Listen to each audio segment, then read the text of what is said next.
الحمدللہ رب العالمین والصلاة والسلام علی رسولہ النبی الکریم وعلی آلہ واصحابہ اجمعین اما بعد فاعوذ باللہ من الشیطان الرجیم بسم اللہ الرحمن الرحیم قل یا ایہا الناس ان کنتم فی شک من دینی فلا اعبد الذین تعبدون من دون اللہ ولكن اعبد اللہ الذی یتوفاکم وَأُمِرْتُ أَنْ أَكُونَ مِنَ الْمُؤْمِنِينَ وَأَنْ أَقِمْ وَجْهَكَ لِلدِّينِ حَنِيفًا وَلَا تَكُونَنَّ مِنَ الْمُشْرِكِينَ صدق اللہ العظیم۔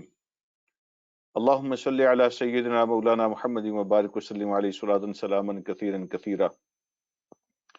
قابل احترام، قابل عزت میرے بھائیوں، قابل احترام اسلامی مائیں اور بہنیں، السلام علیکم ورحمۃ اللہ وبرکاتہ۔ الحمدللہ، اللہ رب العالمین کی بے انتہا رحمتوں اور برکتوں کے ذریعے سے آج ہم سورہ یونس کو کمپلیٹ کرنے جا رہے ہیں، اور آج کا رکوع زیادہ بڑا نہیں ہے، اس لیے میں سبق شروع کرنے سے پہلے ہی آپ سے گزارش کروں گا کہ آپ کے ذہن میں جو سوالات ہوں گے تو آج آپ کو زیادہ وقت ملے گا پہلے کی نسبت، تو اپنے سوالات کو آپ تیار رکھیں۔ انشاءاللہ سبق کے اختتام پہ سوالات جوابات کا سلسلہ بھی ہوگا۔ یہ سورہ یونس کا اختتام ہے، آج اس کا آخری رکوع ہے۔ یہ حضور علیہ الصلوۃ والسلام کی ایک تقریر ہے، خطبہ ہے آپ کا، جو اللہ رب العالمین نے آپ کو حکم دیا کہ آپ یہ خطبہ ارشاد فرمائیں، یہ اعلان کریں لوگوں کے سامنے۔ تو قرآن کی زبان میں آپ یوں کہہ سکتے ہیں کہ وحی ہے، اللہ پاک نے جو بھیجی حضور علیہ الصلوۃ والسلام کا ایک خطبہ ہے، وحی کی صورت میں جو اللہ رب العالمین نے نازل فرمایا۔ آج کے سبق میں جو پیور اور اصلی توحید بیان کی گئی ہے، اور اس کے بہت سارے پہلو جو ہیں وہ آج کے سبق میں بیان ہو گئے ہیں۔ تو سبق کی طرف چلتے ہیں۔ اعوذ باللہ من الشیطان الرجیم۔ قل یا ایہا الناس، اے نبی کہہ دیجئے، اعلان کیجئے، اے انسانوں، اے لوگوں۔ آج کا جو خطبہ اور تقریر ہے، اس کے اندر صرف مسلمانوں کو مخاطب نہیں کیا گیا، بلکہ تمام انسانیت کو مخاطب کیا گیا، اور بالخصوص اس دور کے مشرکین کو، کافرین کو، نان مسلم کو مخاطب کیا گیا ہے۔ آپ کہہ دیجئے اے انسانوں، اے لوگو، ان کنتم فی شک من دینی، اگر تمہیں میرے دین کے بارے میں شک ہے، اگر تم شک کر رہے ہو میرے دین کے بارے میں کہ میرا دین یہ واقعتاً اللہ کی طرف سے عطا کردہ ہے کہ نہیں ہے، میرے اوپر وحی آتی ہے کہ نہیں آتی ہے، میں نے دین کو خود نہیں بنایا، یہ میرا کوئی پروگرام اور ایجنڈا نہیں ہے، مجھے رب کی طرف سے عطا ہوا ہے، دیا گیا ہے سارا دین، اگر اس کے بارے میں تمہیں شک ہے کسی قسم کا بھی تو سن لو۔ فلا اعبد الذین تعبدون من دون اللہ، میں نہیں عبادت کرنے جا رہا، میں نہیں عبادت کروں گا، نہ ہی عبادت کرتا ان کی جن کی تم عبادت کرتے ہو اللہ کو چھوڑ کے، اللہ کے علاوہ۔ اللہ کے علاوہ جن چیزوں کی تم عبادت کرتے ہو میں ان کی عبادت نہیں کرنے جا رہا۔ وَلَكِنْ أَعْبُدُ اللَّهَ الَّذِي يَتَوَفَّاكُمْ، لیکن میں تو اس اللہ کی عبادت کرتا ہوں جو تمہیں موت دیتا ہے، یتوفاکم، جو تمہیں فوت کرتا ہے، تمہاری جانیں قبض کرتا ہے۔ وَأُمِرْتُ أَنْ أَكُونَ مِنَ الْمُؤْمِنِينَ، اور مجھے یہ حکم ہوا ہے کہ میں ایمان لانے والوں میں سے بن کے رہوں، ایمان لانے والوں کا حصہ بنوں، ایمان لانے والوں میں سے ہو جاؤں۔ یہ جو پہلی آیت ہے، اس میں جو اعلان کروایا گیا ہے نبی علیہ الصلوۃ والسلام سے، تو اس طرح کے جو اعلانات ہوتے ہیں وہ کب ہوتے ہیں؟ کیا آج ہم یہ اعلان کر سکتے ہیں، کہہ دیں کہ تم اپنے رستے پر، ہم اپنے رستے پر، تم کرو جس کی عبادت کرتے ہو لیکن ہم اس کی نہیں کر سکتے جس کی تم کرتے ہو، تم اپنے رستے پر چلو، ہم اپنے رستے پہ چلتے ہیں؟ اس کا بیک گراؤنڈ سمجھنے کی ضرورت ہے۔ اس طرح کے اعلانات کب ہوتے ہیں؟ جب سارے آپشن آزما لیے جاتے ہیں،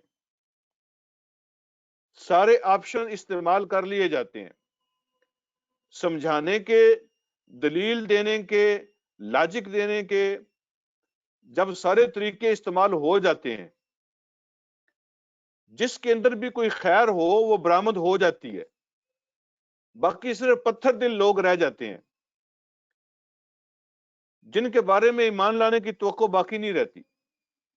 تو اللہ کی طرف سے حکم ہوتا ہے، یہ فیصلے اللہ فرماتا ہے، کوئی انسان فیصلے نہیں کر سکتا کہ اب یہ اعلان کرنا ہے، یہ فیصلے وحی کے ذریعے سے ہوتے ہیں، اور اللہ پاک اپنے نبیوں کو بتاتے ہیں کہ انف از انف، اب بہت ہو گیا، اب یہ علاقہ، یہ بستی، یہ شہر، ان کے لیے اللہ کا فائنل فیصلہ آنے والا ہے۔ تو یہ چونکہ وحی کے ذریعے سے ہوتا ہے، اللہ اپنے نبیوں کو بتاتے ہیں، اس لیے ہم اس طرح کا کوئی اعلان نہیں کر سکتے، ہمارے اوپر وحی نہیں آتی، ہمیں پتہ نہیں ہوتا کہ سوسائٹی سے خیر اب ختم ہو چکی ہے، یہ جو لوگ ہیں یہ دین کو قبول کرنے والے نہیں ہیں، اب ان پہ کراس لگا دینا ہے، ہم وہ کراس نہیں لگا سکتے، ہم اس طرح کا اعلان نہیں کر سکتے، اس لیے کہ اس اعلان کے لیے وحی کا آنا اور اللہ کے حکم کا آنا ضروری ہوتا ہے۔ تو نبیوں کی طرف سے یہ اعلان ہوتے ہیں، اور یہ اس کو آپ کہہ سکتے ہیں فائنل اناؤنسمنٹ ہوتی ہے، فائنل اناؤنسمنٹ یہ ہوتی ہے، سارے آپشن آزمانے کے بعد ہوتی ہے۔ اور اس میں یہ بھی بتایا ہے، آپ اگر آیت کو غور سے دیکھیں تو اس میں یہ بھی اعلان ہو گیا ہے، انڈرسٹوڈ ہے، کہ اگر کسی کے ذہن میں یہ بات ہو نا کہ ابھی بھی لالچ دیا جا سکتا ہے، دباؤ کے ذریعے سے بات کو روکا جا سکتا ہے، دھمکی کے ذریعے سے بات کو روکا جا سکتا ہے، تو کوئی حل نکالا جا سکتا ہے، نبی کے دین کو روکا جا سکتا ہے، تو ان کو ذہن میں رکھنا چاہیے کہ سارے آپشن اب ختم ہو چکے ہیں، نہ تمہاری اب دھمکی کام کر سکتی ہے، نہ لالچ کام کر سکتا ہے، نہ دباؤ کام کر سکتا ہے، وہ سارے آپشن بھی ختم ہو چکے ہیں۔ تو یہ آج یہ بتا رہی ہے کہ تم اپنے راستے پہ، میں اپنے راستے پہ، نہ میں تمہارا دباؤ قبول کرنے والا ہوں، نہ تمہاری دھمکیوں سے ڈرنے والا ہوں، نہ تمہارے کسی لالچ میں آنے والا ہوں۔ آج کل کے سوشل میڈیا کی زبان میں جیسے کہتے ہیں نا، نہ جھکنے والا اور نہ بکنے والا، تو یہ بھی آج کی آیت جو ہے نا یہ اعلان کر رہی ہے۔ تو کہہ دیجئے، اعلان کر دیجئے، اے لوگو، اگر تمہیں میرے دین کے بارے میں کسی قسم کا کوئی شک ہے تو سن لو کہ میں ان کی عبادت کرنے والا نہیں ہوں جن کی تم عبادت کرتے ہو اللہ کو چھوڑ کے، بلکہ میں تو اس اللہ کی عبادت کرتا ہوں جو تمہیں موت دیتا ہے۔ یہ لفظ بھی ہے نا غور کرنے والا ہے، جو تمہیں موت دیتا ہے، یہ نہیں فرمایا جو میری زندگی کا مالک ہے اور میری موت کا مالک ہے، اپنی بات نہیں کی، یتوفاکم فرمایا، جو تمہیں موت دیتا ہے، اپنی موت کی بات نہیں کی، ان کی موت کی بات کی ہے۔ تو اس کے اندر بھی یہ میسج ہے کہ تمہاری موت و زندگی کا اختیار بھی اس اللہ کے پاس ہے، یعنی جن کو تم پکارتے ہو نا اللہ کو چھوڑ کے، جو تم نے سو کال خدا بنائے ہوئے ہیں، تو ان کو اختیار نہیں ہے تمہاری زندگی اور موت کا، وہ جب اپنی زندگی اور اپنی موت کے مختار نہیں ہیں، اپنی زندگی اور اپنی موت کا اختیار جب ان کے پاس نہیں ہے، تو تمہاری زندگی اور تمہاری موت کا اختیار ان کے پاس کیسے ہو سکتا ہے؟ تو اللہ رب العالمین نے یتوفاکم کا لفظ استعمال فرمایا، اس اللہ کی میں عبادت کرتا ہوں کہ تمہاری زندگی اور موت بھی اسی کے ہاتھ میں ہے، یہ تمہارے خداؤں کے اختیار نہیں ہے، نہ ہی تمہارا اپنے اختیار ہے، زندگی اور موت اسی کے اختیار میں ہے، اور تمہارے خدا بھی اسی کے محتاج ہیں، ان کو بھی موت اور زندگی وہی فیصلے کرتا ہے جو اللہ ہے۔ اس میں اب یہ ذہن میں رکھیں کہ آج کے سیکولر جو لوگ ہیں، سو کا لبرل جو ہیں، جو کسی دین کو نہیں مانتے، وہ بھی، اور اس زمانے میں جو مکہ کے مشرک تھے، عرب کے مشرک تھے، وہ بھی، وہ سارے کے سارے اس بات کو تسلیم کرتے ہیں کہ موت جو ہے وہ اللہ کے ہاتھ میں ہی ہے، وہ اللہ کے ہاتھ میں ہی ہے۔ یہ ان کے جو خود ساختہ خدا ہے نا، ان کی اپنی زندگی اور موت بھی ان کے ہاتھ میں نہیں ہے، یہ اس زمانے کے لوگ بھی مانتے تھے، آج کے زمانے کے لوگ بھی مانتے ہیں۔ موت کا انکار نہیں کر سکتے. انہوں نے اللہ کا انکار کیا، انہوں نے نبوت کا انکار کیا، انہوں نے کتاب کا انکار کیا، جنت دوزخ کا انکار کیا، دین کو ماننے سے انکار کیا، لیکن ایک بات کا انکار وہ نہیں کر سکتے تھے، اور وہ تھی موت. اور اس بات کو وہ مانتے تھے، چاہے وہ آج کے ہوں جن کا کوئی مذہب نہیں ہوتا، جو آج بھی خدا کو مانتے ہی نہیں ہے کسی. وہ کہتے ہیں سب کچھ نیچرلی چل رہا ہے، دنیا میں خدا ہے ہی نہیں. وہ بھی اس بات کا انکار نہیں کر سکتے کہ موت کسی اور کے اختیار میں ہے. ہمیں نہیں پتا کہ وہ کہاں سے آتی ہے اور کہاں جاتی ہے. موت کو نہیں ڈھونڈ سکے وہ. آج جو ہمارا ڈی این اے ہے، اس کے اندر انسان کے بارے میں لاکھوں انفارمیشن ہے. آپ حیران ہوں گے اگر آپ کبھی سرچ کریں ڈی این اے کیا بلا ہے، کیا چیز ہے. اس کے اندر یہ پتہ چل جاتا ہے کہ آپ کا پہلا بال سفید کب ہوگا، آپ کے کانوں کو خرابی کب پیدا ہوگی، آپ کی آنکھوں کو خرابی کب پیدا ہوگی. آپ کے مزاج کا پتہ چل جاتا ہے، آپ کول مائنڈڈ ہیں، ہارٹ مائنڈڈ ہیں، جذباتی ہیں، ٹھنڈے انسان ہیں، کیسے ہیں. ٹھیک ہے، آپ کا جو مزاج ہے وہ بھی وہ دیکھ لیتے ہیں. بیماریوں کا بھی پتہ چل جاتا ہے. لاکھوں انفارمیشن انسان کی موجود ہے، لیکن ایک چیز کا ان کو پتہ نہیں چلتا کہ یہ موت کس چیز کا نام ہے اور وہ کہاں سے آتی ہے.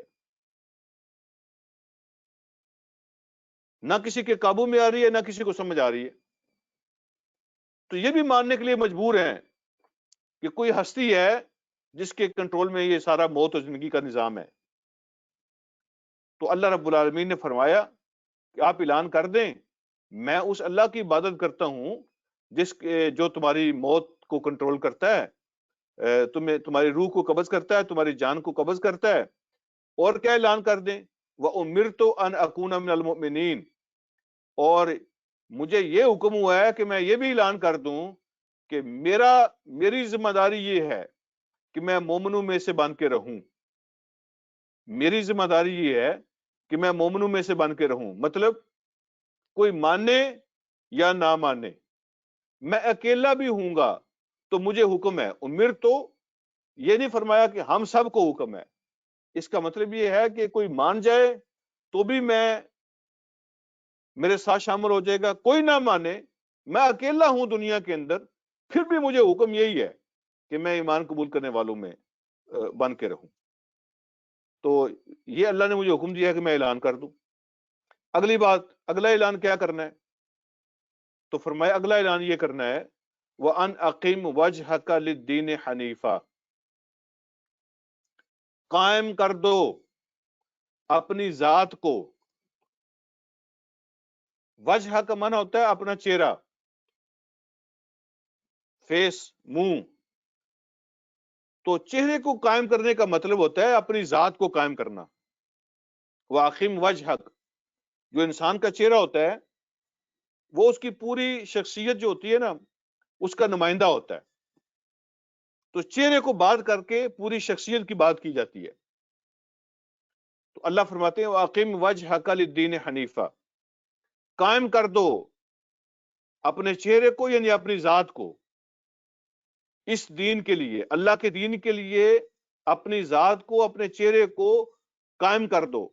اس کا رخ سیدھا رکھو، چہرے کا رخ بالکل سیدھا اس دین کے لیے. کوئی دائیں بائیں نہیں ہے، کوئی گنجائش نہیں ہے کہ کبھی کر لیا کبھی نہ کیا، کبھی مان لیں کبھی چھوڑ دیں. اس طرح کی کوئی گنجائش نہیں ہے.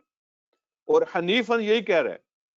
حنیفن کا معنی ہوتا ہے سب سے کٹ کر صرف ایک کا ہونا، مخلص، سنسیئر سبمیشن ٹو اللہ سبحانہ و تعالی. کسی اور کا حصہ نہ ہو تمہاری زندگی کے اندر، تمہاری عبادت کے اندر، تمہارے دین کے اندر، تمہاری پیروی کے اندر کسی اور کا حصہ نہیں ہو سکتا. تو سیدھا کر دو بالکل. آپ اس کو پنجابی میں سمجھنے کے لیے ترجمہ کر سکتے ہیں کہ کوئی بھی اور لفظ استعمال ہو نا تو اس میں سستی کا پہلو نکل سکتا ہے، اس میں ڈھیلا پن آ سکتا ہے، ٹھیک ہے، اس میں کمزوری آ سکتی ہے. عقیم کا لفظ استعمال کہ اس میں کوئی کمزوری کی گنجائش نہیں ہے. ٹھیک ہے، اس کا معنی ہوتا ہے ٹھک جاؤ. میں سمجھنے کے لیے عرض کر رہا ہوں، اس کا معنی ہوتا ہے ٹھک جاؤ، بالکل پکے، کوئی سستی کی گنجائش نہیں ہے، کوئی کمزوری اور ڈھیلے پن کی گنجائش نہیں ہے، ٹھک جاؤ اس دین کے لیے، یکسو ہو کر دین کے اندر، بندگی کے اندر، عبادت کے اندر رب کے ساتھ کسی اور کو شامل نہیں کر سکتے، حنیفن، صرف اس کے ہو کے رہو۔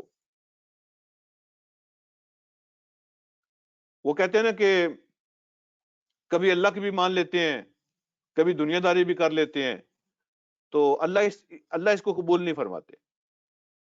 کبھی موقع مل جائے، بندہ فارغ ہوا تو نماز بھی پڑھ لیتے ہیں، باقی دنیا داری میں کبھی نہیں بھی یاد رہتا تو اللہ اس کو قبول نہیں کرتے۔ حنیفن کا معنی یہ ہے کہ کبھی ہاں اور کبھی نہ والی بات نہیں ہو سکتی، اس کی اجازت نہیں ہے۔ وَلَا تَكُونَنَّ مِنَ الْمُشْرِكِينَ، اور ہرگز مشرکوں کا ساتھی نہیں بن سکتے۔ شرک کی کوئی صورت، شرک کی کوئی قسم، کوئی آپشن نہیں ہے اس کے اندر۔ وَلَا تَكُونَنَّ مِنَ الْمُشْرِكِينَ، اور مجھے حکم ہوا کہ میں یہ بھی اعلان کر دوں کہ آپ مشرکوں میں سے نہیں ہو سکتے۔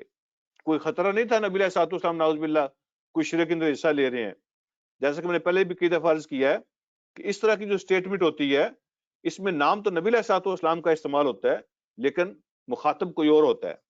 جب میں اپنے نبی کو اس بات کی اجازت نہیں دے رہا ہوں تو کسی اور کو کیسے اجازت دے سکتا ہوں؟ تو شرک قابل قبول نہیں ہے بالکل۔ اگلی بات کیا فرمائی؟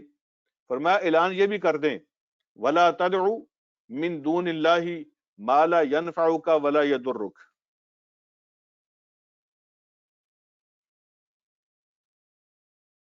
نہ پکارنا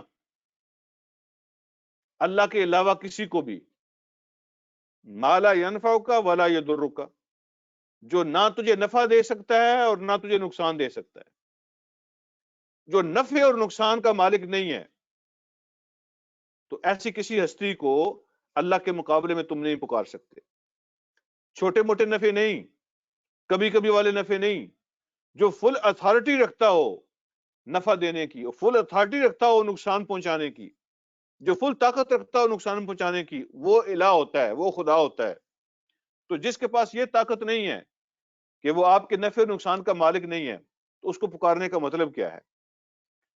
نفع اور نقصان اگر پھر بھی اللہ ہی کے پاس ہے، دیکھیں نا آیت یہ کہہ رہی ہے کہ نفع اور نقصان اگر پھر بھی اللہ ہی کے ہاتھ میں ہے تو پھر کسی اور کو پکارنے کا مطلب کیا ہے؟ یہ تو فضول پریکٹس ہے۔ دوسروں کو لوگ کیوں پکارتے ہیں؟ اللہ کے ساتھ شریک کیوں ٹھہراتے ہیں؟ چلے میری خوشی میں اضافہ کر دے، یا میرے غموں میں کمی کر دے، میری تکلیفوں کو دور کر دے، میری مشکلوں کو حل کر دے، میرے لیے آسانیاں پیدا کر دے، یہ نفع اور نقصان کے لیے تو کیا جاتا ہے سارا کچھ۔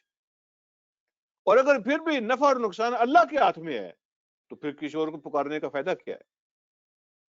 یہ تو پھر بالکل فضول پریکٹس ہے۔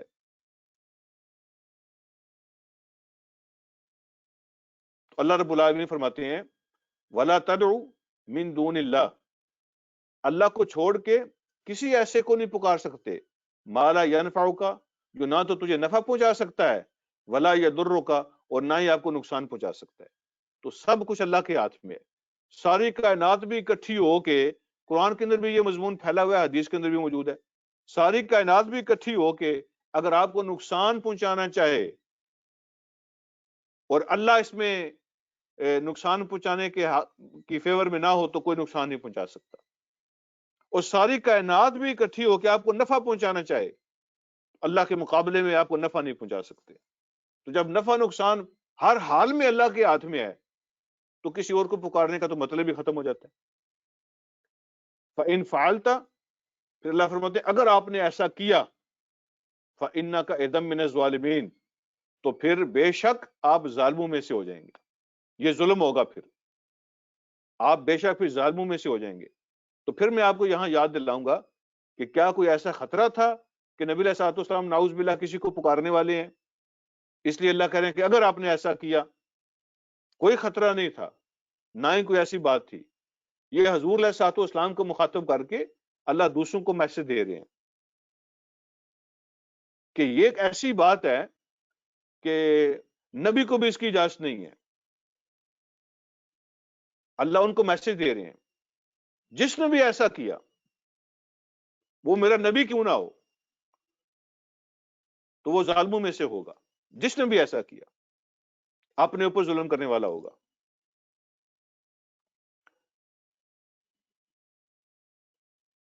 نفع نقصان جب اللہ کے ہاتھ میں ہے تو کسی اور کو پکارنے کا فائدہ نہیں ہے.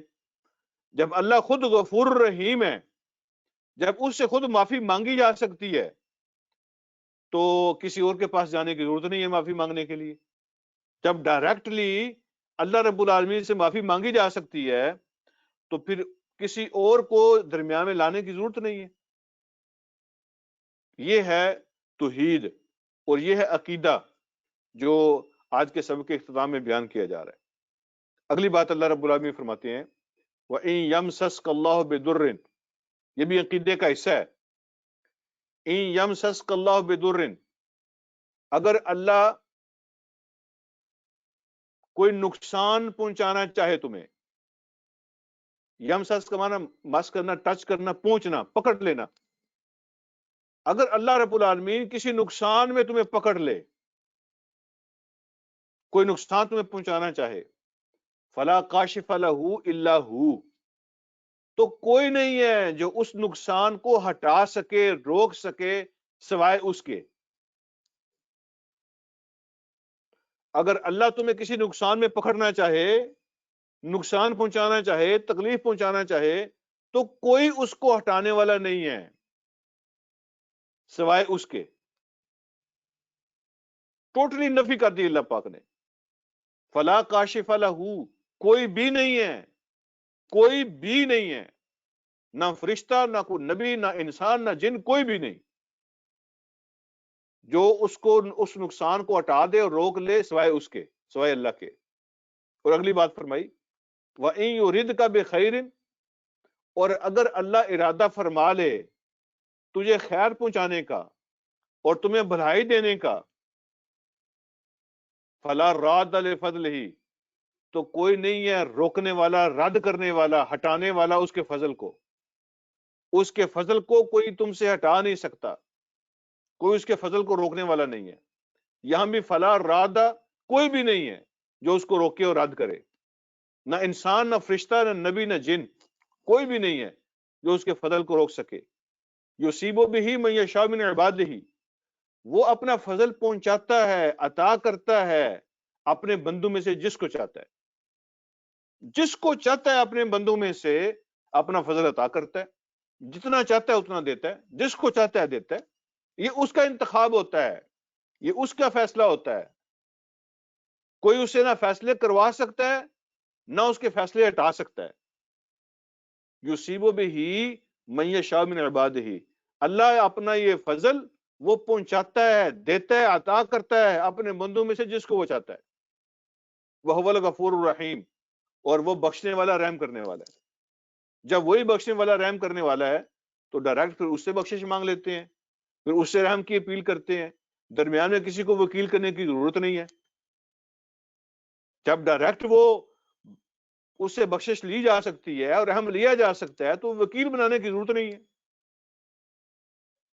اگلی بات اللہ رب العالمین فرماتے ہیں قل یا ایھا الناس، وہ تقریر چل رہی ہے، ابھی خطبہ چل رہا ہے. اعلان کیجئے، کہہ دیجئے، اے لوگو، اے انسانوں، قد جاءکم الحق من ربکم، تمہارے پاس حق آ چکا ہے تمہارے رب کی طرف سے. یہاں رشتہ قائم کیا نا، من ربکم فرمایا، یہ نہیں فرمایا میرے رب کی طرف سے، یہ نہیں فرمایا کہ تمہارے پاس حق اور سچ آ گیا ہے میرے رب کی طرف سے، یہ نہیں فرمایا. فرمایا تمہارے پاس حق آ گیا ہے تمہارے رب کی طرف سے. تو رشتہ قائم کیا کہ تمہارا تعلق ہے اس رب کے ساتھ، وہ تمہارا پالنے والا، وہ تمہاری نگرانی کرنے والا، وہ تمہیں روزی دینے والا، وہ تمہیں نرچر کرنے والا، یہ سارے رب کے معنی ہے نا. وہ وہی ہے، اس نے تم پہ مہربانی کی ہے کہ اپنا حق اور سچ، گائیڈنس، سچی رہنمائی، حق کا معنی سچی رہنمائی اس نے تمہارے پاس بھیجی ہے. اب فرمایا فَمَنِ اهْتَدَىٰ فَإِنَّمَا يَهْتَدِي لِنَفْسِهِ، تو جس نے ہدایت کو حاصل کر لیا، جس نے اس راہ کو پکڑ لیا، جس نے اس کو قبول کر لیا فإنما یہتدی لنفسہ، تو وہ اپنے لیے ہی ہدایت سے فائدہ اٹھائے گا. اس کی ہدایت کا فائدہ اس کی اپنی ذات کو ہی ہوگا. اللہ کو تمہاری ہدایت کا فائدہ نہیں ہے، نبی کو تمہاری ہدایت کا کوئی فائدہ نہیں پہنچنے والا. جو کوئی بھی ہدایت حاصل کرے گا تو اس کی ہدایت کا فائدہ اسی کو ہونے والا ہے. اللہ کا کوئی مسئلہ نہیں ہے کہ اس کی بادشاہی میں کوئی مسئلہ پیدا ہو جائے گا، نہ ہی نبی علیہ الصلوۃ والسلام کا کوئی مسئلہ ہے کہ ان کی نبوت میں کوئی مسئلہ پیدا ہو جائے گا. یہ جو حاصل کرے گا اور ہدایت کو پکڑ لے گا اپنے لیے فائدہ ہوگا اس کا. وَمَنْ ضَلَّ، اور جس نے گمراہی کو اختیار کیا، جو گمراہ ہو گیا، فَإِنَّمَا يَدِلُّ عَلَيْهَا، تو اس کی گمراہی کا وبال بھی اس کے اپنے اوپر ہی ہوگا، نقصان بھی اپنا ہوگا. وَمَا أَنَا عَلَيْكُمْ بِوَكِيلٍ، اور فرمایا کہ میری ذمہ داری یہ نہیں ہے کہ میں تمہیں بائی فورس منواؤں. مجھے تم پر کوئی وکیل بنا کر نہیں بھیجا گیا. وکیل کا معنی یہاں پر زبردستی کرنے والا، ٹھیک ہے. میری نگرانی یہ نہیں مجھے نگران بنا کر نہیں بھیجا کہ چیک کرو کون نافرمانی کرتا ہے اس کو سزا دو، زبردستی کرو، روکو ان کو. تو زبردستی کرنے کے لیے مجھے نہیں بھیجا اللہ پاک نے. میرا کام ڈلیور کرنا ہے، تمہیں سمجھانا ہے، پریکٹیکل کر کے دکھانا ہے، ہر لحاظ سے تمہیں سمجھانا ہے، بار بار سمجھانا ہے. یہ میری ذمہ داری ہے. تو اللہ نے میری یہ ذمہ داری نہیں لگائی ہے کہ میں زبردستی تم سے منواؤں. یہ حکم اللہ نے نہیں دیا مجھے. اور پھر آخر میں فرمایا مجھے یہ بھی حکم ہوا ہے، تقریر چل رہی ہے نا، مجھے یہ بھی حکم ہوا ہے وَاتَّبِعْ مَا يُوحَىٰ إِلَيْكَ، آپ پیروی کرو اس کی جو آپ کی طرف وحی کیا جا رہا ہے. آپ پیروی کرو اس کی جو آپ کی طرف وحی کیا جا رہا ہے، آپ نے اس کی پیروی کرنی ہے. وَاتَّبِعْ مَا يُوحَىٰ إِلَيْكَ. کوئی آپ کے ساتھ چلتا ہے پھر بھی، کوئی ساتھ نہیں چلتا پھر بھی، آپ اکیلے بھی ہوں تو بھی آپ کی ذمہ داری یہ ہے. تو فرمایا مجھے حکم یہ ہوا ہے وَاتَّبِعْ مَا يُوحَىٰ إِلَيْكَ، اس کی پیروی آپ نے کرنی ہے جو آپ کی طرف وحی کیا جا رہا ہے. اور پھر ساتھ یہ بھی فرمایا کہ یہ کوئی آسان راستہ نہیں ہے. یہ جو پیروی کرنے کا راستہ ہے نا، اتباع کا راستہ جو ہے، یہ کوئی آسان راستہ نہیں ہے. اس میں انٹرنل اور ایکسٹرنل بہت سے مسائل آتے ہیں. اپنے نفس سے بھی لڑنا پڑتا ہے، اپنے خاندان کی طرف سے بھی آتے ہیں، سوسائٹی کی طرف سے بھی آتے ہیں، اپنے پرائے سب کی طرف سے آتے ہیں. اور ایک ہی وقت میں بہت سارے محاذوں پہ لڑنا پڑتا ہے، اور اس کے لیے بہت سی قربانیاں دینی پڑتی ہیں.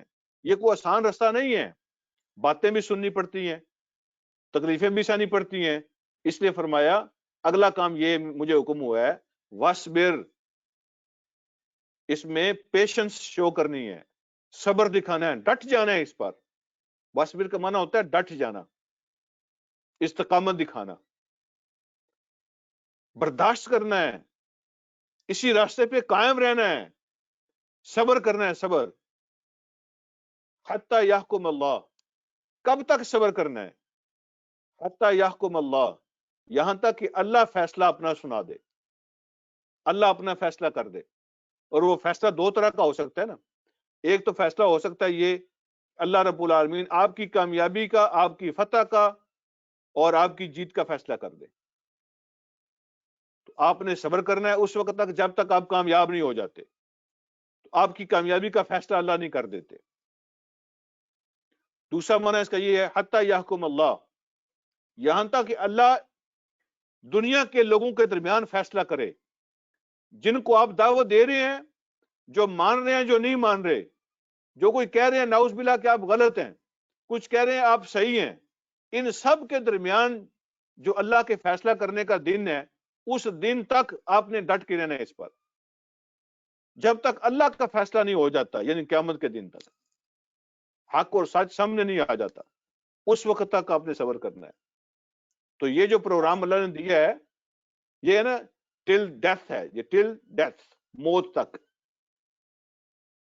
آپ نے حتی یحکم اللہ، یہاں تک کہ اللہ فیصلہ کر دیں، آپ کی مہلت ختم ہو جائے، آپ کو دنیا سے اللہ واپس لے جائیں، آپ کو اللہ فتح دے دیں، قیامت کا دن آ جائے جس دن سارے فیصلے ہوں گے، تو جب تک اللہ کوئی فیصلہ نہیں کر دیتا اس وقت تک آپ نے اپنا کام جاری رکھنا ہے۔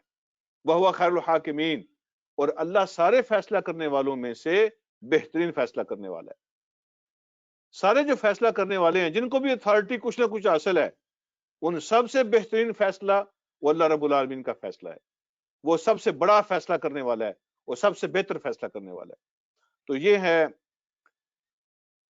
مطلب آپ کی خواہشوں کے مطابق فیصلہ نہیں ہوگا، اس میں ایک یہ بات بھی شامل ہے۔ بعض اوقات بندہ، اگر میں اور آپ کام کر رہے ہیں تو کبھی کبھی بندہ جذباتی ہو جاتا ہے نا، بندہ کہتا ہے کہ یہ فیصلہ ہو جانا چاہیے، ٹھیک ہے، اب آر اور پار ہو جانا چاہیے، تو بندہ کوئی خواہش کرتا ہے کہ ان پہ عذاب آ جائے، بندہ کبھی خواہش کرتا ہے کہ میری مدد کے لیے فرشتے آ جائیں، یہ کام اب کیوں نہیں ہو رہا، فلاں کام کیوں نہیں ہو رہا، تو اللہ رب العالمین نے اس کے اندر یہ فیصلہ دیا ہے، وَاصْبِرْ حَتَّى يَحْكُمَ اللَّهُ، آپ کی خواہشوں پہ فیصلے نہیں ہوں گے، آپ کے جذبات کے مطابق فیصلے نہیں ہوں گے، فیصلے اللہ کی سکیم کے مطابق ہوں گے، کیونکہ وہی سب سے بہتر فیصلہ کرنے والا ہے۔ اس کی سکیم کیا ہے؟ اللہ کی جو پلاننگ ہے اس کے مطابق، اس کی جو حکمت ہے اس کے مطابق فیصلے ہوں گے، نہ آپ کی خواہشات کے مطابق ہوں گے، نہ آپ کے جذبات کے مطابق ہوں گے۔ آپ کی ڈیوٹی کام کرتے جانا ہے، حتی یحکم اللہ، فیصلے اللہ کرے گا، کب کیا فیصلہ کرتا ہے یہ اس کا اختیار ہے، تو نہ آپ کے جذبات کو سامنے رکھا جائے گا، نہ آپ کی خواہشات کو، کیونکہ یہ ایجنڈا اللہ کا ہے، اس میں سکیم بھی اللہ کی چلتی ہے، حکمت بھی اللہ کی چلتی ہے۔ وَهُوَ خَيْرُ الْحَاكِمِينَ، وہ سب سے بہترین فیصلے کرنے والا ہے۔ اللہ مجھے اور آپ کو سمجھنے اور عمل کی توفیق عطا فرمائے۔ وآخر دعوانا الحمدللہ رب العالمین۔ آج کا رکوع کمپلیٹ ہو گیا اور انشاءاللہ سورہ یونس بھی کمپلیٹ ہوگی۔ جزاکم اللہ خیر۔